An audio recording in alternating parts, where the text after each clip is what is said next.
Hello नमस्कार। ब्रह्म class के भूगोल विषय की बात करें। भूगोल में दो गो खंड आता है, जिसमें एगो विश्व का भूगोल होता है, एक भारत का भूगोल होता है। ठीक है, तो विश्व के भूगोल के चैप्टर नंबर 1 की बात करते हैं, जिसका नाम होता है मानव भूगोल।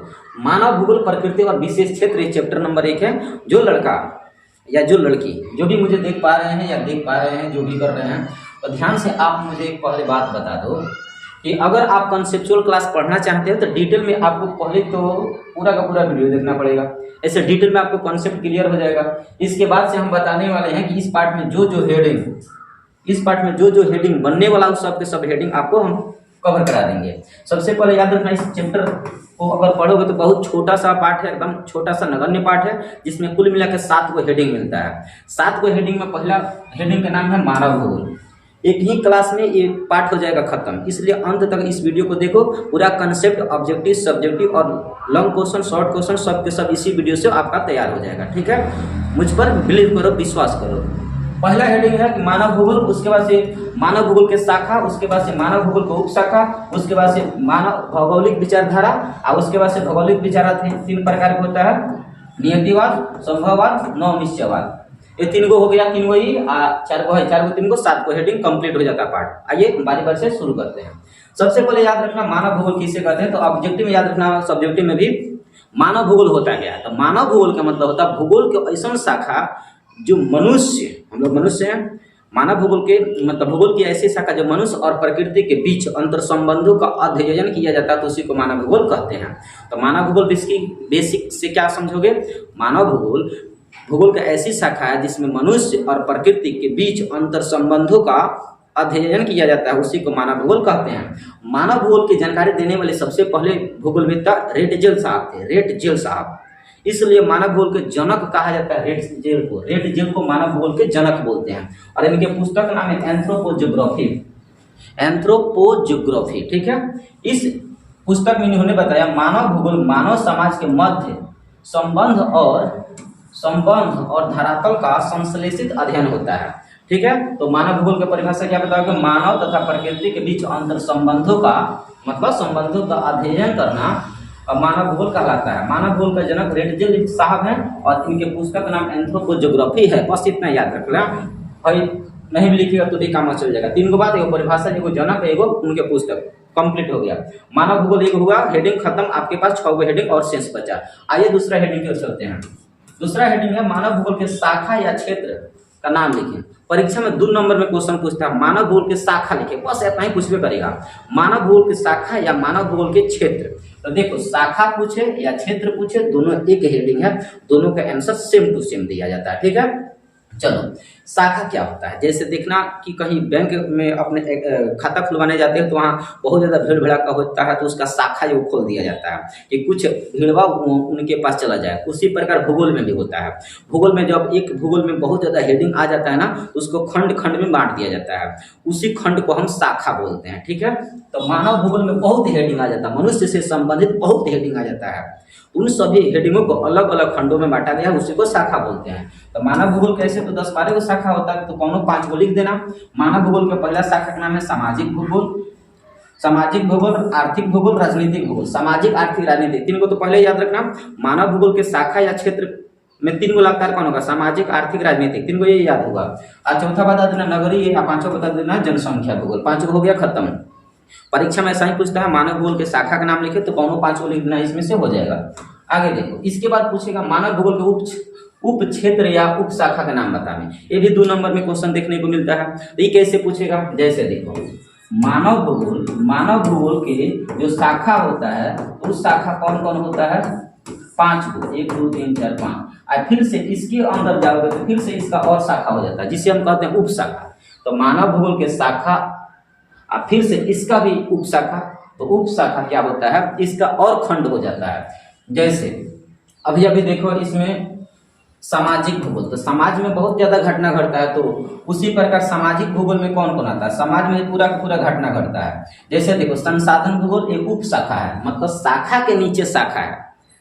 मेन आदमी, इसका बच्चा ए है, इसका बच्चा ए है, तो बच्चा के बच्चा जो होता है उसी को हम शाखा के उप शाखा कहते हैं। तो मानव भूगोल का भाई शाखा है और ये मानव भूगोल के ये उप शाखा है। तो उप शाखा भी 2 नंबर में पूछेगा। मानव भूगोल के उप शाखा का नाम लिखें, तो लिख देना कौन 4-5 को संसाधन भूगोल, कृषि भूगोल, उद्योग भूगोल, पर्यटन भूगोल, चिकित्सा भूगोल, व्यापार भूगोल।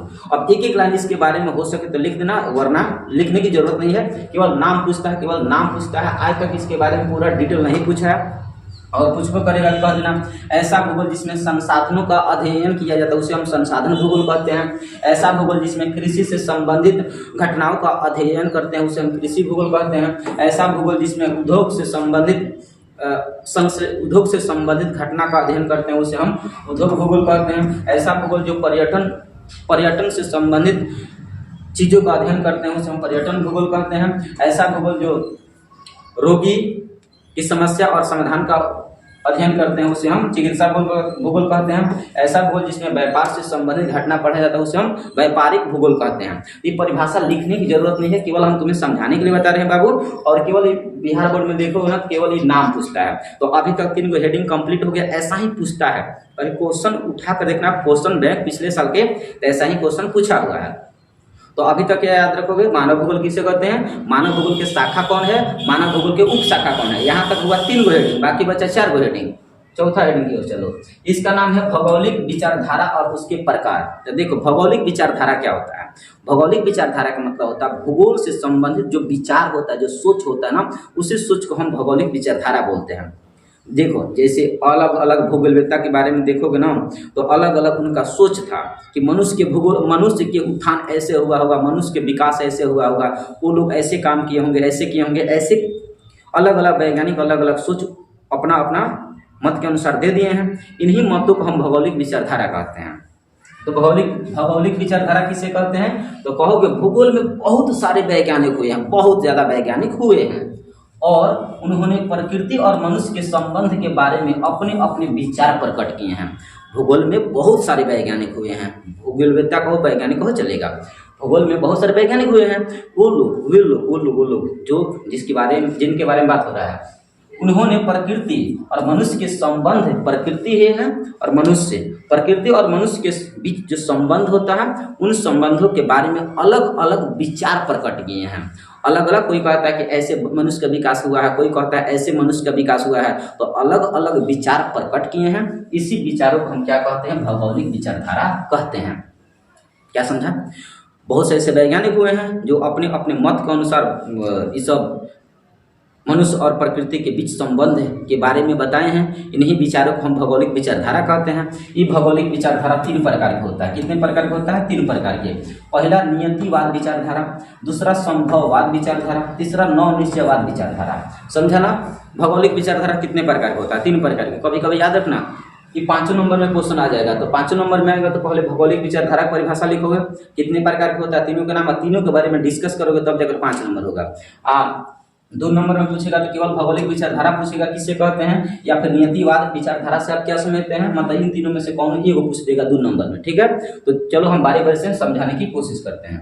चलो अब देखो, अभी तक ये समझा कि भौगोलिक विचारधारा में बहुत से ऐसे वैज्ञानिक हुए हैं जो अलग अलग अपना बुद्धि के अनुसार, अलग अलग सोच के अनुसार अलग अलग बात बताए हैं। कोई कहता मनुष्य और प्रकृति के बीच में ऐसा संबंध था, कोई कहता मनुष्य और प्रकृति के बीच में ऐसा संबंध था। ऐसा मतलब कैसा, तो वही तो हमें पढ़ना है कैसा। देखो कुछ विचारधारा ऐसे देखूंगा, जैसे सभी वैज्ञानिकों ने मिलकर 3 प्रकार के विचार प्रकट किया। 3 प्रकार के विचार कौन कौन है, नियतिवाद। तो नियतिवाद विचारधारा कौन कौन वैज्ञानिक दिए हैं, तो सबसे पहले याद रखना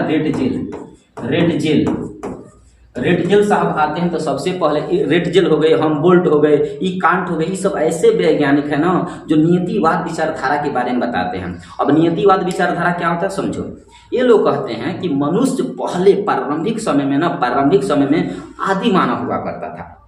उस समय प्रकृति और मनुष्य के बीच जो संबंध था ना, एकदम गहरा था। मनुष्य पूरी तरह से पर्यावरण पर निर्भर था। पर्यावरण को, पेड़ पौधा को काट छपट नहीं करता था, हमेशा पर्यावरण का पूजा करता था। ये लोग उनकी पर्यावरण की प्रकृति की प्रचंडता से डरते थे। वो लोग हमेशा प्रत्यक्ष रूप से पर्यावरण पर निर्भर थे।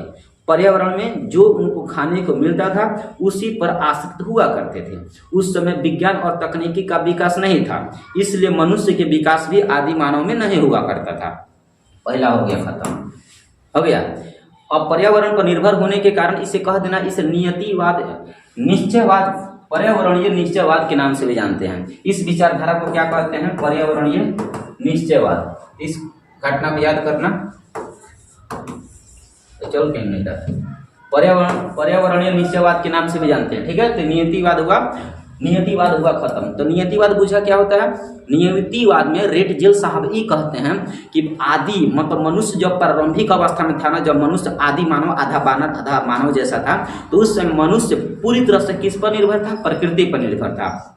वो हमेशा उसके साथ अंतर संबंध करके रखता था। जैसे देखो यहाँ लिखा हुआ है नियतिवाद विचारधारा, इसका समर्थक वैज्ञानिक रेटजेल, ई कांट और रिटर साहब हैं। रेटजेल, ई कांट और रिटर साहब हैं और हम्बोल्ट भी हैं, 4 वैज्ञानिक हैं।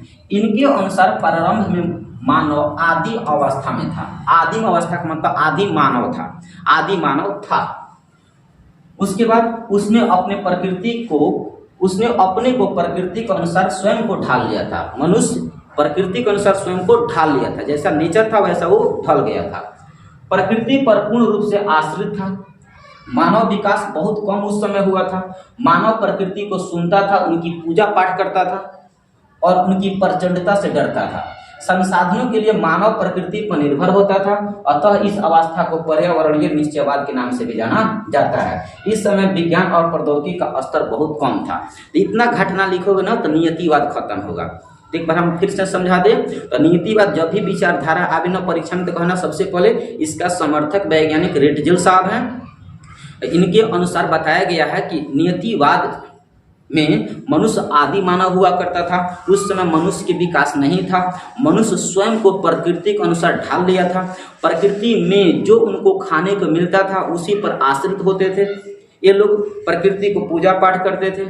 प्रकृति की प्रचंडता से, उनके रूप रंग से डरते थे कि कहीं प्रकृति हावी ना हो जाए। लेकिन आज देखो ना, आज प्रकृति को खूब पेड़ पौधा काट रहे हैं, एकदम मजा मार रहे हैं। लेकिन उस समय ऐसा नहीं किया जाता था। ये सब बतिया कौन बताया? ई कांट, हम्बोल्ट, रेटजेल बताए हैं। ये हो गया। दूसरा देखो, दूसरा विचारधारा का नाम है संभववाद। अब इस बार इस विचारधारा में वैज्ञानिक क्या बोले हैं कि नियतिवाद तो बीत गया, संभववाद बीच के विचारधारा है। जैसे इतिहास पढ़े हो 3 प्रकार के होता है, एगो प्राचीन, एगो मध्यकालीन, एगो आधुनिक। तो प्राचीन में मनुष्य आदि मानव हुआ करता था। मध्यकाल में आओगे तो मनुष्य क्या करेगा? अपने आप को प्रकृति के अनुसार नहीं ढालेगा, बल्कि आवश्यकता के अनुसार प्रकृति को दोहन करेगा। तो संभववाद में ये बताया गया, संभव मतलब संभावना व्यक्त किया मनुष्य। इसमें सबसे पहले हम बता दें, इस विचारधारा को, संभववाद विचारधारा का सर्वप्रथम प्रतिपादन फ्रांसीसी इतिहासकार लुसियन फेब्रे ने अपनी पुस्तक जियोग्राफिकल इंट्रोडक्शन ऑफ हिस्ट्री में 1925 ईस्वी में किया था। तो ऑब्जेक्टिव में याद रखना, संभववाद विचारधारा के जनक कौन है? तो याद रखना बाबू, लुसियन फेब्रे। लुसियन फेब्रे जो फ्रांस के इतिहासकार हुआ करते थे, इन्होंने अपनी पुस्तक ज्योग्राफिकल इंट्रोडक्शन ऑफ हिस्ट्री में 1925 ईस्वी में क्या बोले कि मनुष्य मध्यकाल में अपने आप को पर्यावरण के अनुसार नहीं ढाला, बल्कि अपनी आवश्यकता के अनुसार पर्यावरण को दोहन करना शुरू किया। जब मनुष्यों को लगा कि हमें अब पलंग कुर्सी की जरूरत है, तो पेड़ पौधा को काटना शुरू कर दिया। वहीं नियतिवाद में देखोगे, नियतिवाद में पेड़ पौधा को पूजा किया जाता था। और संभववाद में यहाँ मनुष्य क्या करेगा? प्रकृति को दोहन करेगा, अपनी आवश्यकता के अनुसार स्वयं को, आवश्यकता के अनुसार क्या करेगा? अपने आप को विकसित करेगा। विज्ञान और टेक्नोलॉजी मतलब विभिन्न प्रकार के टेक्नोलॉजी का इस्तेमाल करेगा। जैसा जरूरत पड़ेगा वैसे प्रकृति के साथ छेड़खानी करेगा। जैसे देखो, संभववाद में लोगों की आवश्यकता पड़ के हमें बहुत गर्मी हो रही है, पंखा बना लिया, पंखा बनाया। दूसरा बात की, लोगों की आवश्यकता पड़ा कि हमें पलंग पर सोना है, कुर्सी पर बैठना है, तो लकड़ी को काटना शुरू कर दिया। समझ रहे हो? लोगों की आवश्यकता पड़े कि हमें घर बनाना है, लकड़ी के घर बनाना है, तो पेड़ पौधा अंधाधुंध कटाई शुरू कर दिया। ये सब क्या है? ये सब ना संभववाद विचारधारा में ये सब बताया गया है। ये सब कौन बताया है? लुसियन फेब्रे ने अपने पुस्तक इसमें बताए हैं। आगे बताओ, इसका समर्थक वैज्ञानिक विडाल डी लाब्लास हैं। नाम याद रखना, ब्लास साहब। संभववाद के समर्थक वैज्ञानिक कौन है? Vidal de Lablache. तो सबसे पहले तो लुसियन फेब्रे बताए थे, तो उन्हीं का समर्थन में आ गए कौन? Vidal de Lablache. इसमें बताया गया 20वीं शताब्दी के प्रारंभ में मानवीय क्रियाकलाप दिखने लगा था। मनुष्य के क्रियाकलाप कुछ ना कुछ प्रकृति के साथ छेड़छाड़ होना शुरू हो गया था। समय के साथ साथ मनुष्य का विकास हुआ, समय जैसे जैसे बढ़ता गया वैसे वैसे मनुष्य का विकास होता गया। मानव प्रकृति से डरता नहीं था, पहले डरता था, अब डरेगा नहीं। अंधाधुंध पेड़ पौधा की कटाई करेगा, जरूरत पड़ेगा तो पृथ्वी का खनन भी करेगा, नीचे से संसाधन भी निकालेगा, पृथ्वी को भूगर्भ में से खुदाई करेगा। अब पहले ये सब दोहन, ये सब पृथ्वी के साथ छेड़छाड़ नहीं किया जाता था। आज देखो जैसे जैसे पृथ्वी के साथ छेड़खानी हम लोग करेंगे वैसे वैसे प्रचंडता उसका बढ़ता जा रहा है। देख रहे आज गर्मी कितना हो रहा, बहुत ज्यादा गर्मी हो रहा। पहले तो गर्मी नहीं होता था क्योंकि पेड़ पौधा ज्यादा होता था। तो जैसे जैसे प्रकृति के साथ छेड़छाड़ होगा वैसे वैसे प्रकृति भी अपना रूप, प्रचंड रूप दिखाएगा, लेकिन पहले ये सब नहीं होता था। मनुष्य अपने आप को विकसित किया, विकास प्रकृति से मानव प्रकृति से नहीं डरता था। इस समय मनुष्य प्रकृति से स्वतंत्र रहने लगा। मनुष्य प्रकृति पर परिवर्तन करके प्रौद्योगिकी की मदद करने लगा और विज्ञान से नए नए संसाधनों का उपयोग करने लगा। ठीक है, ये लिखा ना, मनुष्य प्रकृति में परिवर्तन करके लिखना, करके प्रौद्योगिकी का मदद करने लगा। यहाँ लिखना करने लगा, यहाँ गड़बड़ हो गया इस भाषा। परिवर्तन करके प्रौद्योगिकी की मदद लिया और विज्ञान से नए नए संसाधनों का उपयोग करने लगा। मतलब ये हुआ कि वैज्ञानिक आए और अपना टेक्नोलॉजी का विकास किए और प्रकृति के साथ छेड़छाड़ होना शुरू हो गया।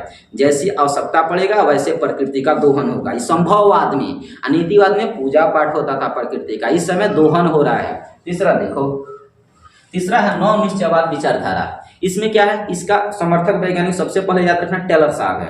नियतिवाद, पहला विचारधारा का नाम नियतिवाद, उसका रेटजेल है। दूसरा है लुसियन फेब्रे या विडाल डी लाप्लास, दो आदमी हैं। और तीसरा बताओगे इसके हैं टेलर साहब। कौन है? टेलर, ग्राफिक टेलर इनका नाम है। ऑब्जेक्टिव में पूछेगा नव निश्चयवाद के समर्थक वैज्ञानिक कौन है? ग्राफिक टेलर। इस समय एक टेलर साहब ये कह रहे हैं तो नियतिवाद में तो पूजा पाठ होता था, संभववाद में जैसे मनुष्य की आवश्यकता पड़ा वैसे छेड़छाड़ शुरू कर दिया। जरूरत पड़ा लकड़ी काटने का तो लकड़ी काटना शुरू कर दिया, जरूरत पड़ा कुछ बनाने के लिए, महल बनाने के लिए तो पेड़ पौधा काट कर एकदम साफ सुथरा करके महल बना दिया। तो इसका मतलब ये है कि संभववाद में जैसे आवश्यकता पड़ा वैसे तो बनाते गया, लेकिन कब तक? एक समय आएगा जब पूरा का पूरा प्रकृति का छेड़छाड़ कर दोगे ना, तो प्रकृति जब शुद्ध बिया जुड़ेगा ना तो उलट जाओगे। इस समय टेलर साहब ये बोले थे कि ये नव निश्चयवाद विचारधारा दोनों के मध्यकाल में होगा। अगर मनुष्य अपनी विकास करना चाहता है ना तो प्रकृति के साथ ज्यादा छेड़छाड़ मत करो, आवश्यकता के अनुसार जितना जरूरत है उतना ही करो। इन्हें कि संभववाद की तरह जितना अंधाधुंध मन करे उतना दोहन करते रहो तो वो गड़बड़ कर देगा। प्रकृति तो बर्दाश्त तो करेगा, लेकिन कभी वो असूलेगा ना शुद्ध बियाज के साथ तो बर्दाश्त नहीं होगा। तो इसलिए इन्होंने कहा टेलर का यह विचारधारा नियतिवाद तथा संभववाद विचारधारा के बीच को दर्शाती है। मतलब नव निश्चयवाद विचारधारा किसे कहते हैं? तो कह देना ऐसा विचारधारा जो नियतिवाद और संभववाद के बीच को दर्शाती हो उसी को हम क्या कहते हैं? नव निश्चयवाद कहते हैं। नियतिवाद में क्या था? पूजा पाठ किया जाता था। संभववाद में आवश्यकता के अनुसार पूरा किया जाता था। इसी के बीच के जो विचारधारा होता है उसी को नव निश्चयवाद विचारधारा कहा जाता है। टेलर का यह विचारधारा नियतिवाद और संभववाद विचारधारा के बीच को दर्शाती है। इस विचारधारा को रुको और जाओ विचारधारा भी कहा जाता है। तो ऑब्जेक्टिव पूछेगा रुको और जाओ विचारधारा किसे कहते हैं? तो बताओगे नव निश्चयवाद को। क्यों? क्योंकि इस समय अगर आवश्यकता के पूरा करना चाहते हो तो पहले रुको और देखो कि हमारे वातावरण में कुछ गड़बड़ियां तो नहीं हो रही है। अगर गड़बड़ियां हो रही तो वो दोहन मत करो, प्रकृति के साथ कोई छेड़छाड़ मत करो। अगर वातावरण में दोहन नहीं हो रहा, मतलब कोई गड़बड़ नहीं दिख रहा है, तो अपनी आवश्यकताओं की पूर्ति कर सकते हो। इसलिए पहले रुको तब जाओ, आगे बढ़ने की बात किया गया है।